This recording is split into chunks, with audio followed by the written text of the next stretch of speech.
নমস্কার। ক্যালকাটা ডায়ালগস থেকে মনোজ দাস আপনাদের সামনে নিয়ে এসেছি এখনকার প্রতিবেদন।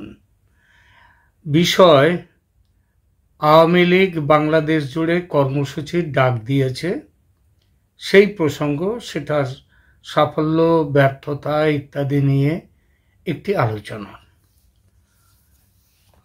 আপনারা ইতিমধ্যে জেনেছেন যে অবশেষে আওয়ামী লীগ তাদের একটা সিরিজ অফ অ্যাক্টিভিটিস সেইটা ঘোষণা করলো। গত পরশু 28 জানুয়ারি আওয়ামী লীগের অফিসিয়াল ফেসবুক পেজে আন্দোলনের কর্মসূচি ঘোষণা করলো বাংলাদেশ আওয়ামী লীগ। 10 নভেম্বরে শহীদ নূর হোসেন দিবস পালনের ডাক দিয়েছিল দল। তারপর বেশ কিছুদিনের বিরতি এবং অবশেষে এবার আবার মাঠে নামার ডাক। এবার একদিনের জন্য নয়, ফেব্রুয়ারি মাসের প্রথম দিন থেকে 18 তারিখ পর্যন্ত, অর্থাৎ ফেব্রুয়ারির 2/3 সময় জুড়ে।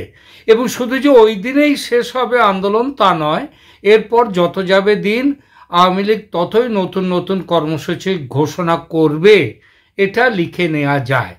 আলোচনায় যাওয়ার শুরুতে দল যে কর্মসূচি দিয়েছে সেটা একবার বলে দিই। 1 ফেব্রুয়ারি শনিবার থেকে 5 ফেব্রুয়ারি বুধবার পর্যন্ত চলবে লিফলেট বা প্রচারপত্র বিলি। এইসব প্রচারপত্র কিসের জন্য? জনসচেতনতা বৃদ্ধির জন্যে। এই জনসচেতনতা বৃদ্ধির দিকে কি কি বিষয় থাকবে সেটা একটু পরে সেই আলোচনায় আসব। 6 ফেব্রুয়ারি বৃহস্পতিবার জেলা ও উপজেলা স্তরে প্রতিবাদ মিছিল ও সমাবেশের ব্যবস্থা। 10 ফেব্রুয়ারি সোমবার কেন্দ্রীয় স্তরে বিক্ষোভ মিছিল সমাবেশ। 16 ফেব্রুয়ারি রবিবার গণ অবরোধ কর্মসূচি। 18 ফেব্রুয়ারি মঙ্গলবার দেশব্যাপী সকাল সন্ধ্যা সর্বাত্মক কঠোর হরতাল। এর উদ্দেশ্য, এই যে কর্মসূচি, বলা বাহুল্য, দেশের মানুষের রাজনৈতিক ও গণতান্ত্রিক অধিকার আদায় এবং ইউনূসের অবৈধ অসাংবিধানিক সরকারের পতনের দাবি। যেটা জানতে পারছি, প্রত্যেকটি কর্মসূচির পশ্চাতে নির্দিষ্ট ভাবনা চিন্তা আছে দলের। যেমন ধরা যাক, 1 থেকে 5 ফেব্রুয়ারি চলবে লিফলেট ও প্রচারপত্র বিলির কাজ। এই সমস্ত কর্মসূচির মধ্যে এটা হলো এই অংশটা হলো সবচেয়ে গুরুত্বপূর্ণ।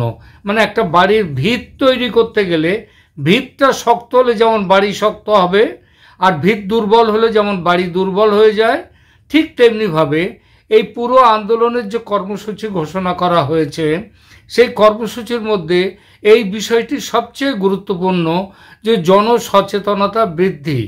বর্তমান সরকারের সমস্ত দুর্নীতির বিষয়গুলোকে তার তথ্য প্রমাণ একত্র করে মানুষের সামনে তুলে ধরাটা কিন্তু এই কর্মসূচির মধ্যে আছে। এটা যেমন এটা, তেমনি আবার একই সাথে আওয়ামী লীগের বিরুদ্ধে যেসব সমালোচনা করা হয়েছে সরকার পতনের আগে এবং পর, সেসব নিয়ে পার্টির বক্তব্য মানুষের কাছে পৌঁছে দিতে হবে। মনে রাখতে হবে, জুলাই ষড়যন্ত্র, আমি এটাকে জুলাই ষড়যন্ত্র বলছি, আমি এটাকে জুলাই বিপ্লব বা জুলাই গণ অভ্যুত্থান বলি না। এটা একেবারেই হচ্ছে একটা ষড়যন্ত্রের ফল, হচ্ছে এই জুলাই, যে জুলাই আন্দোলনের কথা যেটা বলা হয়। তো সেই সময় কিন্তু বহু মানুষ যারা আওয়ামী লীগের কর্মী সমর্থক, তারাও কিন্তু একটা দিক দিয়ে কিছুটা সমর্থন তাদেরও যেন ছিল ওই আন্দোলনের দিকে, ওই ষড়যন্ত্রের দিকে। ষড়যন্ত্র তো তারা বুঝে আসেননি, তারা বুঝেছিলেন যে এটা বোধহয় একটা নতুন প্রভাত আসবে, নতুন সূর্য উঠবে বাংলাদেশে, সেইটাই। আদতে সেটা তা ছিল না। ওই নতুন সূর্য ওঠার একটা ভাঁওতা দিয়ে তার সাথে নিয়ে আসা হয়েছিল ষড়যন্ত্র। তো যাই হোক, সেই সময় অনেক মানুষ কিন্তু বাংলাদেশের সমর্থক যারা, তাদেরও কিন্তু একটা ভালোবাসা বলুন আর সমর্থন বলুন, অল্প হোক আর বেশি হোক, সেটা কিন্তু ওই দিকে ছিল। তাদের কাছে এই বার্তাগুলো পৌঁছে দিতে হবে যে কিভাবে তোমাদেরকে দেশের মানুষকে ঠকানো হয়েছে।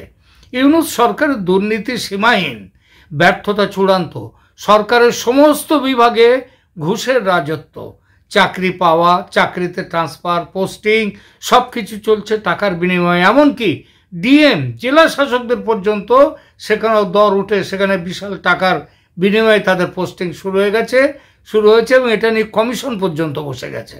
দলীয় দুর্বৃত্তদের চাঁদাবাজি থামার লক্ষণ নেই। স্বয়ং স্বরাষ্ট্র উপদেষ্টা পর্যন্ত দুদিন আগে স্বীকার করছেন প্রশাসন অসহায়। মুক্তিপণের জন্য গুম করার ঘটনা ঘটছে।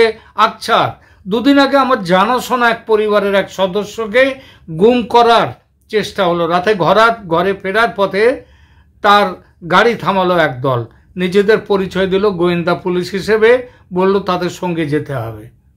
তিনি যাননি, সাহস হারাননি। দু একটা প্রশ্ন করতেই বোঝা গেল ওরা দুর্বৃত্তের দল। তারপরে তারা পালালো। অনেকেই বাঁচতে পারে না, দুর্বৃত্তরা চলে যায় তাদের তুলে নিয়ে, তারপর দাও মুক্তিপণ। সারা দেশ জুড়ে চলছে এই অবস্থা। এর সঙ্গে মিথ্যে মামলা সাজিয়ে লুটপাট করার জোর ব্যবসা, এবং এই ব্যবসার মধ্যে পুলিশ থেকে শুরু করেছে প্রশাসন, বিচার ব্যবস্থা, সবাই মানে আইন আদালত সবাই এই মিথ্যে মামলা সাজিয়ে মানুষদের লুটপাট করা, বিশেষত আওয়ামী লীগের সমর্থকদের লুটপাট করার ব্যবসা। কিছুদিন আগে এই নিয়ে একটা এপিসোড করেছি, পারলে একবার দেখে নিতে পারেন। আওয়ামী লীগ সরকারের বিরুদ্ধে বড় অভিযোগ দুর্নীতি। এই সরকারের সমন্বয়ক ও উপদেষ্টাদের অনেকে দুর্নীতির সব রেকর্ড কিন্তু ভেঙে দিয়েছে। আপনারা অনেক সমন্বয়ক এবং উপদেষ্টাদের তাদের সম্পর্কে আজকাল সোশ্যাল মিডিয়াতে আকছার তাদের সম্পর্কে বলা হচ্ছে, কিন্তু আর যেটা বাংলা মানে আওয়ামী লীগের সময় বলা হয়েছিল আওয়ামী লীগ নাকি মত প্রকাশের স্বাধীনতা, ফ্যাসিস্ট সরকার, মত প্রকাশের স্বাধীনতা তারা নাকি মানুষকে দেয়নি। কিন্তু এই সরকারের আমলে যতজন সাংবাদিকের বিরুদ্ধে মামলা হয়েছে, বিনা বিচারে তাদের জেলখানায় তুলে রেখে দেওয়া হয়েছে, সেগুলো পর্যন্ত আজকে বিশ্বের অন্য দেশও পর্যন্ত সেসব খবর ছড়িয়ে গেছে এবং তারও মামলা শুরু হয়ে গেছে। এই সরকার দল থেকে নির্দেশ দেওয়া হয়েছে যে এই সরকারে আছে যারা দুর্নীতির সব তথ্য মানুষের কাছে পৌঁছে দেওয়ার জন্য আওয়ামী লীগ নেতৃত্ব কিন্তু নির্দেশ দেওয়া হয়েছে। এবং জনসচেতনতা বৃদ্ধির জন্যে আরেকটি গুরুত্বপূর্ণ সিদ্ধান্ত নিয়েছেন শেখ হাসিনা, সেটা হলো মুক্তিযুদ্ধের যে ইতিহাসকে রিসেট বাটন প্রেস করে মুছে দিতে চেয়েছে ইউনূস সরকার, সেই অপচেষ্টার বিরুদ্ধে মানুষকে জাগিয়ে তোলা। এই কর্মসূচিতে দেয়ালে দেয়ালে জয় বাংলা লেখার নির্দেশ দেওয়া হয়েছে। মুক্তিযুদ্ধ বাংলাদেশের মানুষের বড় গর্বের বিষয়, সেই বিশ্বাসকে মানুষের মনে আবার শক্ত করে স্থাপন করার চেষ্টায় রত হওয়ার নির্দেশ দিয়েছেন শেখ হাসিনা।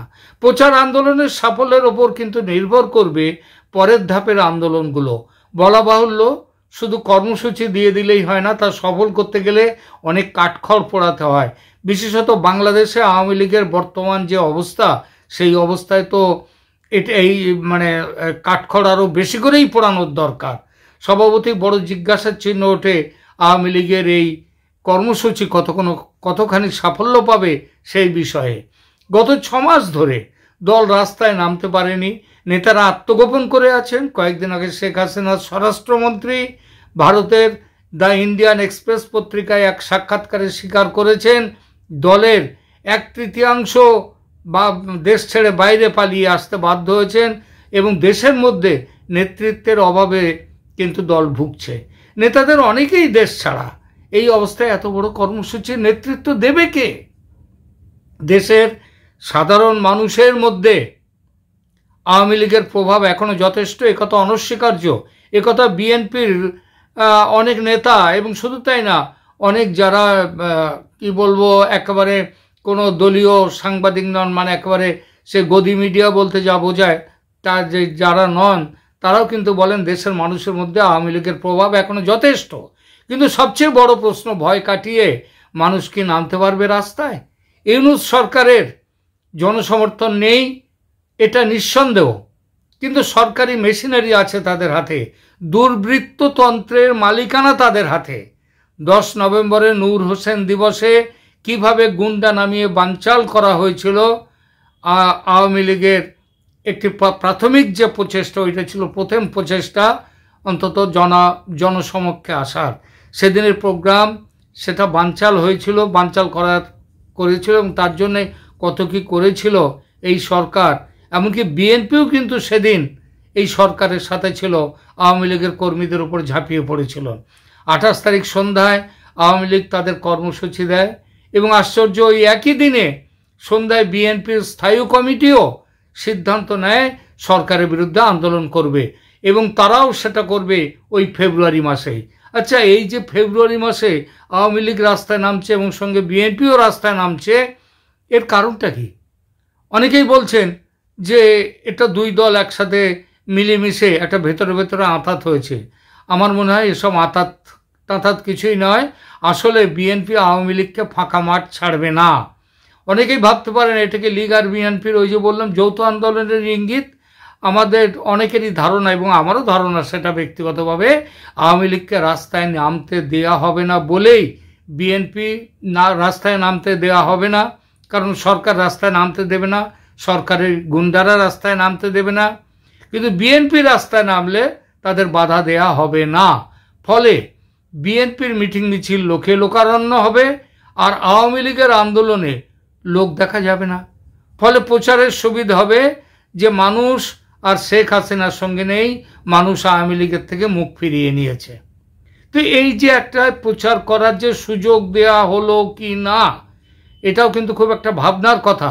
মনে করুন আওয়ামী লীগ এত বড় কর্মসূচির ঘোষণা দিল, তারপরে সেটা যদি ফ্লপ হয়ে যায় মারাত্মকভাবে, সেই নূর হোসেন দিবসের মতো, শহীদ দিবসের মতো, তাহলে কিন্তু আওয়ামী লীগ এগিয়ে যাওয়ার বদলে কিন্তু অনেকটা পিছিয়ে যাবে। এই সম্ভাবনা কিন্তু উড়িয়ে দেওয়া যায় না। সুতরাং শেখ হাসিনা কর্মসূচি ঘোষণা করেছেন বটে, তবে একটু জলদিবাজি হলো কি না সে প্রশ্ন উঠতেই পারে।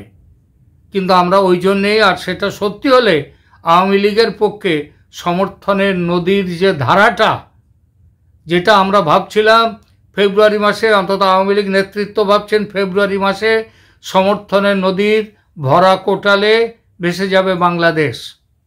কিন্তু যদি উল্টোটি হয়, যদি মানুষ রাস্তায় নামতে ভয় পায়, মানুষ যদি মনে করে যে এখন তাদের ওপরে আক্রমণ নেমে আসবে এবং সাধারণ মানুষ তারা কিন্তু ভয় পায়, ভয় পাওয়াটা স্বাভাবিক ধর্ম তাদের।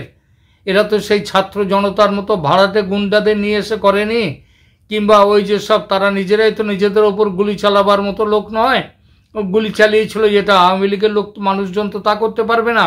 সুতরাং একটু জলদিবাজি হলো কিনা আওয়ামী লীগের এই ডাক, সেটা নিয়েও একটা প্রশ্ন কিন্তু উঠতেই পারে। আর সেটা সত্যি হলে আওয়ামী লীগের পক্ষে সমর্থনের নদীর ধারা বাংলাদেশ না ভাসিয়ে মরুপথে হারিয়ে যাওয়ার সম্ভাবনা।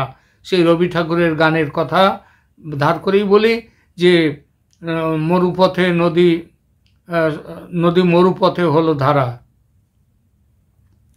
আওয়ামী লীগের নেতৃত্বের কাছে একটা বড় চ্যালেঞ্জ আওয়ামী লীগ নেতৃত্ব নিলেন, কিন্তু এই সাথে সাথে আগামী দিনে প্রমাণ হবে সেই চ্যালেঞ্জ সফল হবে কিনা।